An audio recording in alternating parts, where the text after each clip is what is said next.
Muito bem, meus irmãos, um bom dia. Que a graça do nosso Deus nos alcance nesta nova manhã, sabendo que todos nós estamos em um dia de preparação para recebermos o seu e maravilhoso sábado, de sorte que o Senhor nos dê a graça de dele participarmos. Quero convidar quem está responsável para nos apresentar diante de Deus e, em seguida, retomarmos o texto de Atos, capítulo 28. Vamos orar? Senhor, nosso Deus, nosso Pai, a Ti, Senhor, te damos toda a honra, toda a glória e todo o louvor. Aqui, ó Pai, mais uma vez estamos reunidos em Teu nome, Senhor, para juntos aprendermos mais um pouco de Ti, Senhor. Que o Senhor, Pai, abençoe o nosso pastor Cícero, Pai, para que ele, Pai, durante todo esse tempo que está conosco, Pai, venha estar nos ensinando cada vez mais sobre Ti, Senhor. Abençoe também cada um que aqui se faz presente, Pai. Abençoe todos os nossos familiares, protegendo-os e nos iluminando, Senhor. Ó Pai Celestial, abençoe também os enfermos que estão necessitando de Tua mão poderosa nesta manhã, Senhor. Que Tu possa estar no leito de cada um deles, Pai, atendendo eles de acordo com o Teu querer e com Tua vontade, Senhor. Ó Pai Celestial, dá-nos dias abençoados. E também, Senhor, perdoa todas as nossas falhas e nossos pecados, Senhor. Essas bênçãos, Pai, nós te pedimos e desde já te agradecemos. Não que haja merecimento nenhum em nós, Pai, mas pela morte do Teu Filho amado, Cristo Jesus. Amém, Senhor. Amém. Muito bem, meus irmãos, voltemos a Atos, capítulo 28, a partir agora do versículo 7. Ontem nós nos centramos sobre a compostura ali dos bárbaros em relação à maneira como, em sua visão comum, viram a Paulo, a expectação de que algo de ruim pudesse lhe sobrevir, em razão, então, do veneno ali da víbora, mas nada realmente ocorrera como eles expectavam, e por fim mudaram a compreensão tão rápida como foi atribuir a Paulo uma sentença de justiça natural, morte, como fora, portanto, em relação a vê-lo como um Deus entre eles. O fato é que os dias começaram a passar e Paulo, portanto, se tornou um pouco mais conhecido de todos aqueles.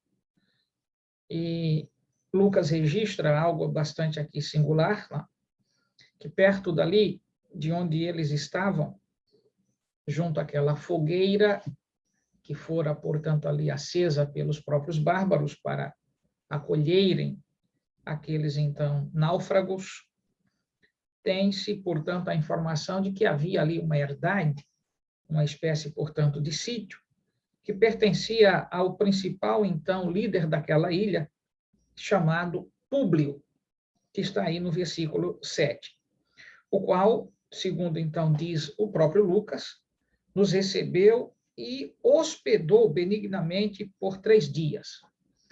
Há um detalhe aqui que não podemos externar com uma compreensão equivocada do texto, ou uma leitura precária do texto, do verso aqui. Nos hospedou durante 3 dias. Veja, hospedou a quem durante 3 dias? Se olhar para o aspecto, então, do ponto de vista de todos os que lá estão, temos de nos lembrar que as 276 pessoas não foram hospedadas por Públio. Aqui o registro é singular. Como Paulo foi o personagem do destaque em relação à situação ali do episódio envolvendo a víbora e a compreensão mais tarde dos próprios, então, bárbaros, é neste ponto que temos, então, de nos ater. Não está sendo dito aqui que houve, portanto, um amparo do ponto de vista na casa ou, então, no sítio do Públio, recepcionando a todos. Mas o que está aqui evidente é que Lucas, Aristarco e Paulo foram recepcionados, então, por este chamado Públio, o qual, então, trata a estes com dignidade. Agora, como há algo aqui também que nós podemos exteriorizar deste verso? Voltem à leitura comigo e vamos com um pouquinho mais de atenção ao que o verso está nos informando. Tá?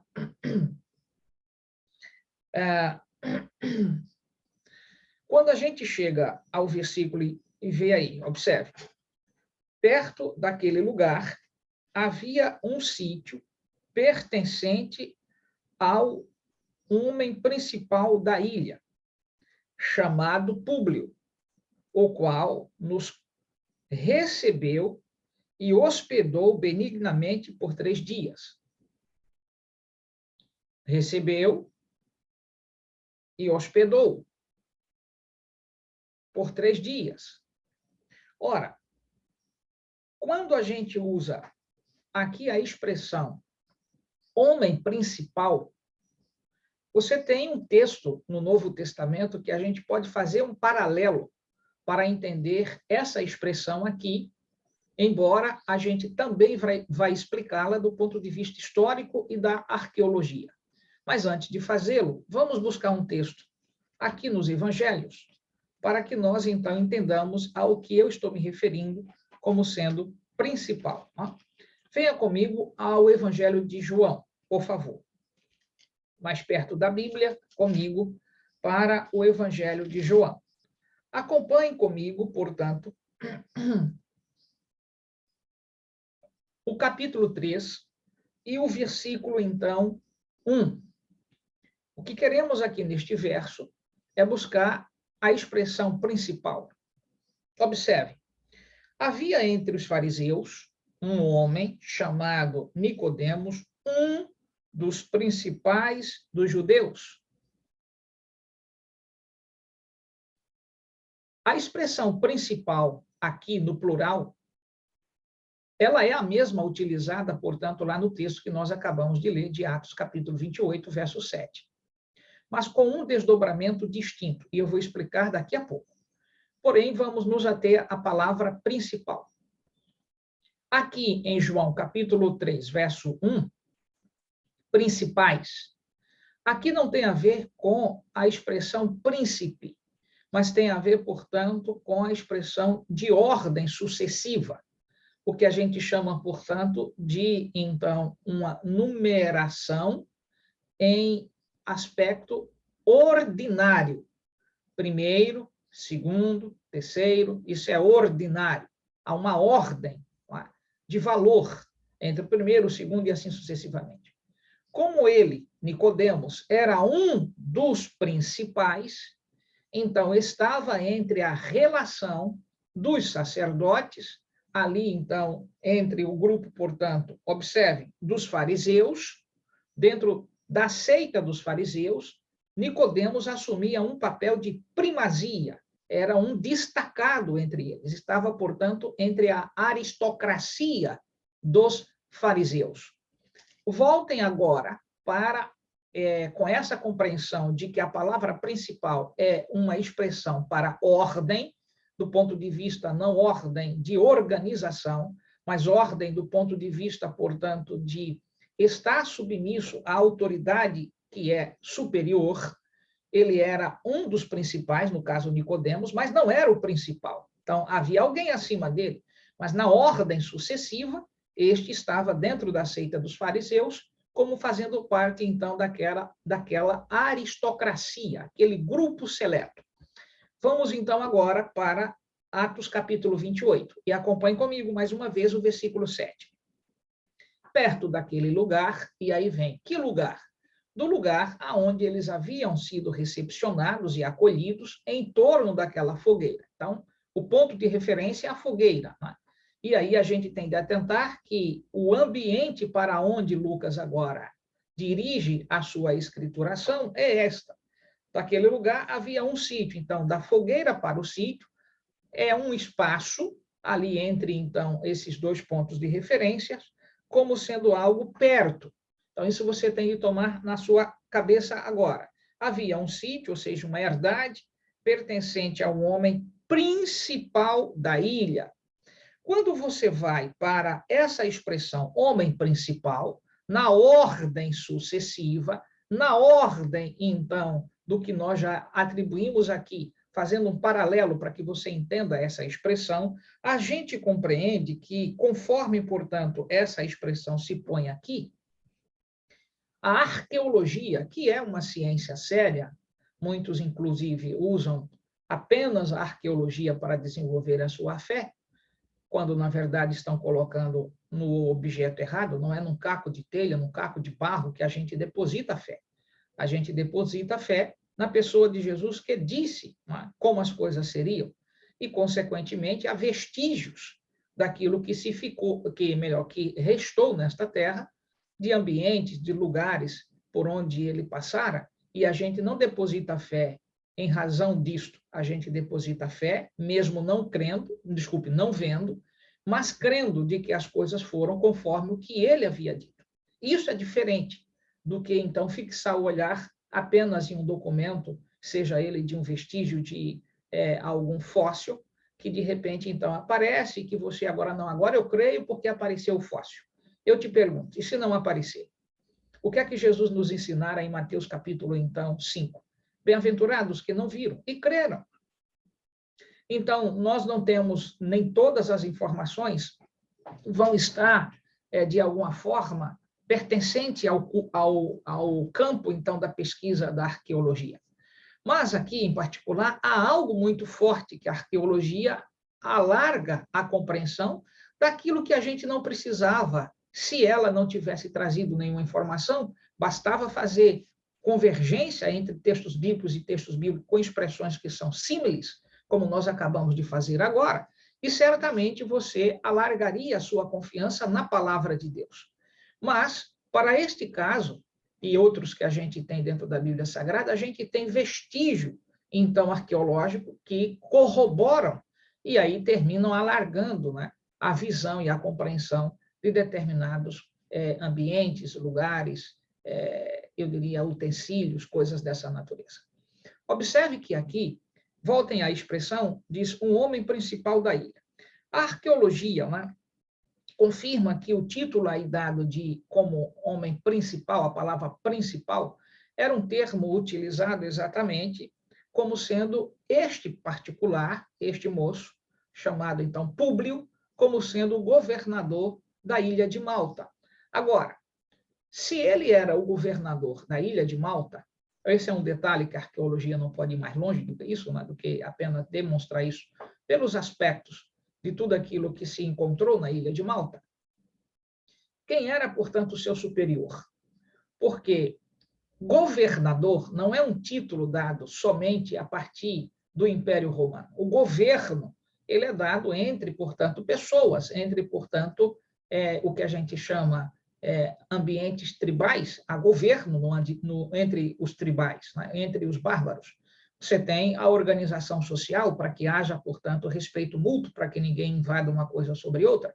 Então, ali, em particular, se tem convicção de que, de fato, este Públio, que Lucas registra o nome, passou para a história como pesquisas arqueológicas e chegaram, portanto, a encontrar informações de que, de fato, Públio era, naquele momento, ali na ilha de Malta, o governador de lá. Mas não observe, a ilha de Malta não era administrada pelos romanos, que eram, portanto, eu diria, de alguma forma, a quem pertencia todo aqueles territórios, né? Desde lá embaixo, o Mediterrâneo, para o Mar Jônico, as ilhas ali que outrora pertenceram aos gregos, como Ásia Menor, Panfilha, Sicília, aquela região que um dia pertenceu, portanto, ali ao Império Alexandrino.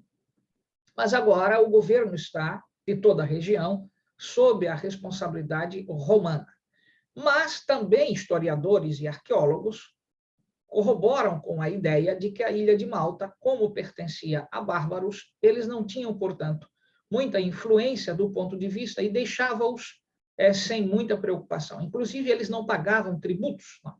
E mais tarde você vai entender que essa somatória desses bárbaros, uns com os outros, que se unem, fazendo com que o Império Romano, ali em 476, chegue ao seu declínio. E você se lembra que isto era uma profecia de Daniel, ali, capítulo 7, especificamente, sobre o aspecto do quarto animal, sobre os 10 chifres ali relatados, que o próprio anjo passa a explicar para Daniel a que se refere.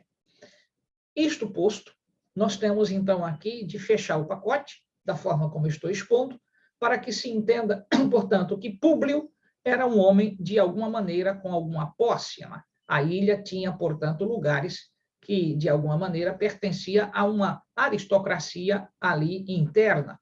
E o Públio era alguém dessa compostura. Então, o ponto segundo que a gente precisa aqui trazer é que, quando Lucas registra de que, observe, o qual nos recebeu e hospedou benignamente por 3 dias.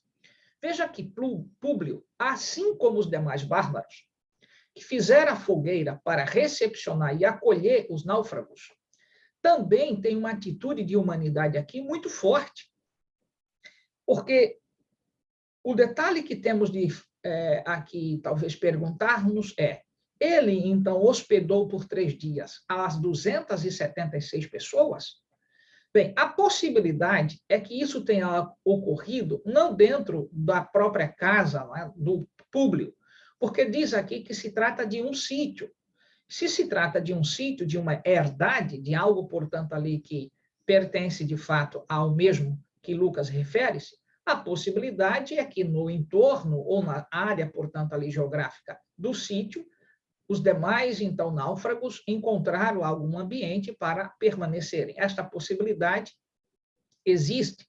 Não obstante, a ênfase aqui dada por Lucas é acentuar que o tratamento do Públio foi um tratamento bastante distinto, porque hospedou, e aí vejam, a situação, o qual nos recebeu e hospedou.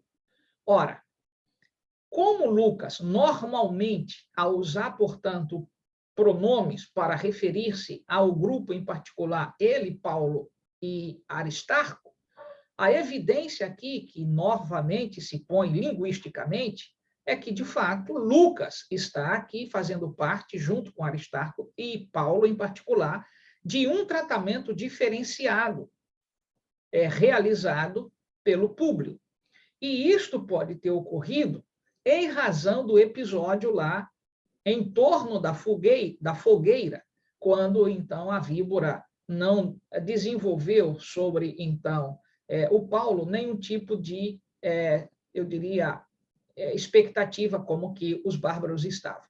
Então, a possibilidade é que esta cena, de que agora viram em Paulo uma pessoa distinta, passaram, de alguma maneira, a dar-lhe um tratamento diferenciado. Em razão de quê?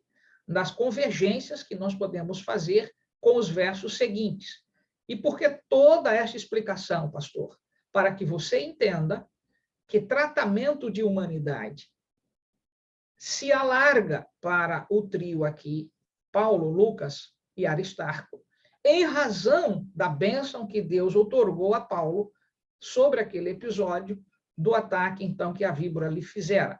E como os bárbaros, a partir, então, da expectativa e que o tempo passou e não ocorreu nada do que eles esperavam, começaram a chamar Paulo como que ele fosse um deus que chegou até a ilha de Malta.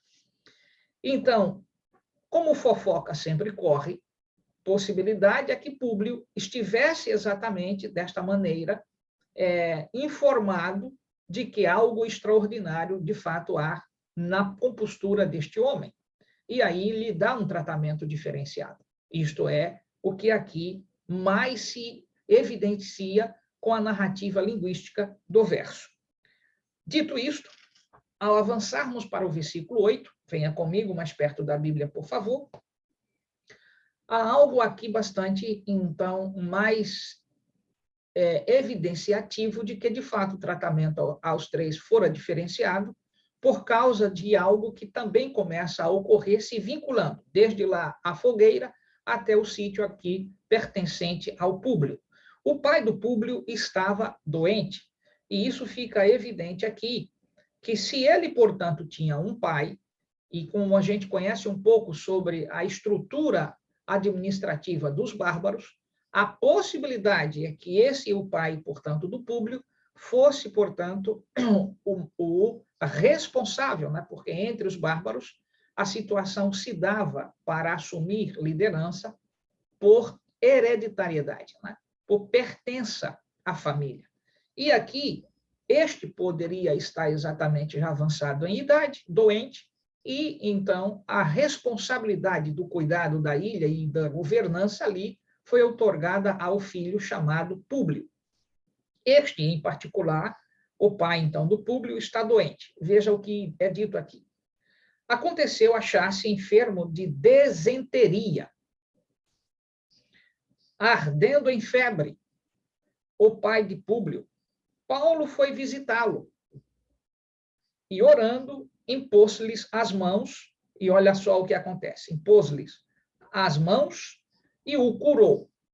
Ora, a informação do verso nos dá uma ideia de deslocamento. Foi visitá-lo, implicando dizer que Paulo estava em algum lugar ali no sítio, aonde, em particular, o pai do Públio se encontrava, que não era tão próximo, ou talvez tão distante, mas não era certamente no mesmo ambiente, ou seja, no mesmo lugar onde os outros estavam ali hospedados.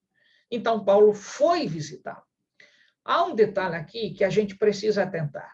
Veja, uma desenteria, que em razão dela, a febre estava, portanto, apresentando.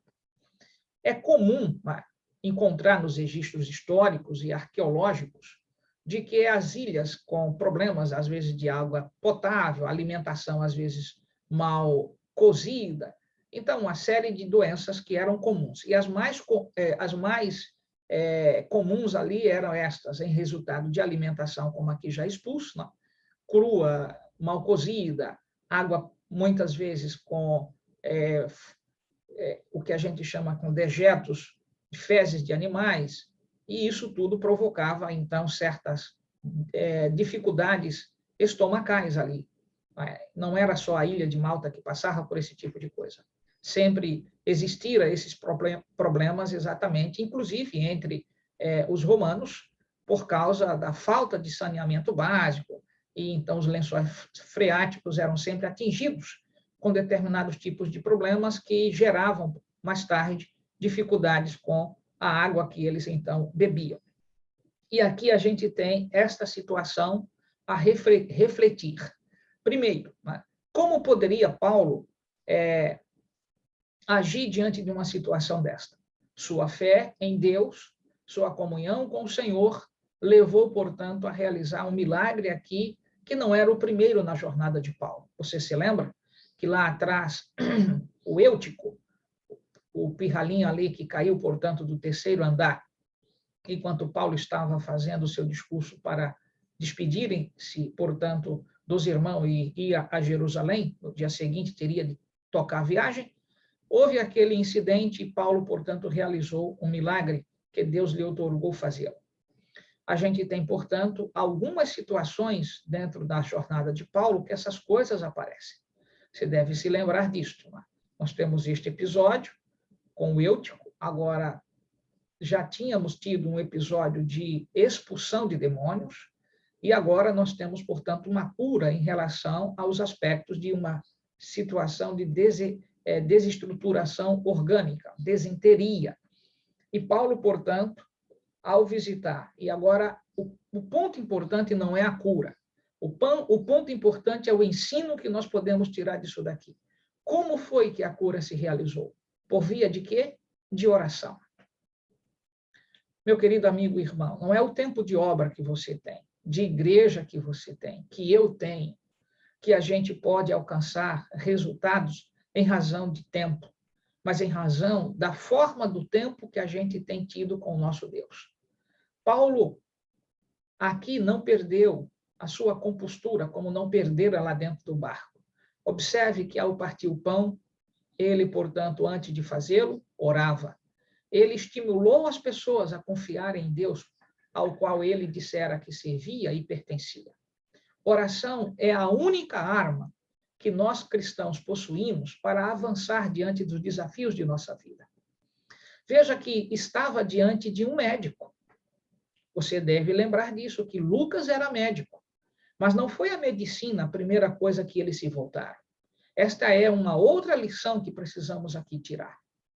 Às vezes, nós estamos sendo imbuídos de uma confiança tão profunda na ciência, na inteligência humana, e perdemos a oportunidade de desenvolver nossa fé, de aprender a orar e confiar em Deus, antes de desesperar-se e correr para a farmácia para tomar um analgésico, antes de correr para um médico para fazer um exame. Não estou dizendo que nós não devemos fazê-lo. Eu estou dizendo que você deveria colocar isso sempre em segundo plano. O primeiro plano é sua fé diante de Deus, é a minha fé diante de Deus, é desenvolvermos confiança no Senhor. Aqui, a lição que eu tiro deste episódio não é especificamente olhar a cura, é olhar os antecedentes da cura.